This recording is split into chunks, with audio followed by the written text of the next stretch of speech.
এক আল্লাহর বান্দা নবীজির সামনে হাজির, গিয়া কয়, পয়গম্বর, আমি বড় অন্যায় করে আসছি আপনার কাছে তওবার জন্য। তবে একটা অন্যায় করি না, অনেক অন্যায় করি। আপনি আমারে আস্তে আস্তে ঔষধ দিবেন, আমি আস্তে আস্তে ভালো হব। তুই কি অন্যায় করো? কয়, এক, আমি মিথ্যা কথা বলি। দুই, আমি জেনা করি। তিন, মদ পান করি। চার, আমি চুরি করি। কি করি? লোকটা সরল মনে গেছে ভালো হওয়ার জন্য। তবে নবী আমার একশোটা ঔষধ দিলে জাগাত হয়ে যাব, ফাঁকে ফাঁকে আমাকে দিবেন, আমি একটা একটা ছাড়বো, ভালো হব আস্তে আস্তে। আজকে একটা দেন, এটার থেকে বাঁচার চেষ্টা করবে। তো চোরাই মনে মনে করছে যে নবী বলবে চুরি করা বাদ দিন। নবী কয়, না, মিথ্যা কথা বন্ধ করো। চোরাই কয়, চুরিটা বন্ধ করতে কইল না, তাহলে আজকে চুরি তো করা যাবে, যেহেতু আস্তে আস্তে মিথ্যা ছাড়ব। নবী আমাকে চুরি বন্ধ করতে বলেন নাই, নবী বলছেন মিথ্যা বলা যাবে না, তবে আজকে চুরি হবে, বড় বরকতের চুরি। নবী জানছেন। অতএব আজকে দামি মানুষের বাড়ি যাব চুরি করার জন্য।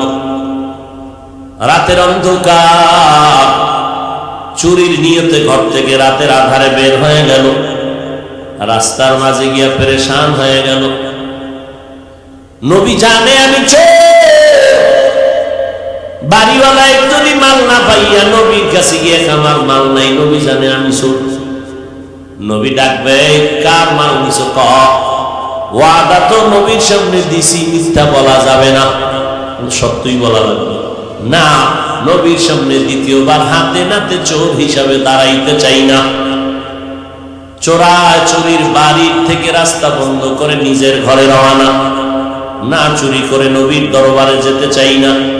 ঘরের মধ্যে গিয়া মদের বোতল নিল, মদ পান করবেন, চিন্তায় পড়ে গেল।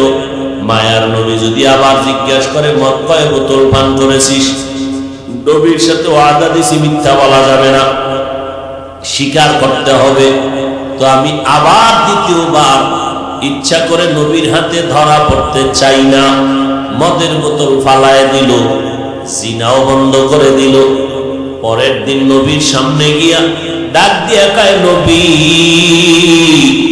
আপনি শুধু আমার নবী না, মক্কা মদিনার নবী না, আপনি বিশ্ব নবী, সারা দুনিয়ার উম্মতের ডাক্তার। এমন একটা ঔষধ দিছেন, এক ঔষধে আমি পুরা ভালো হয়ে গেছি।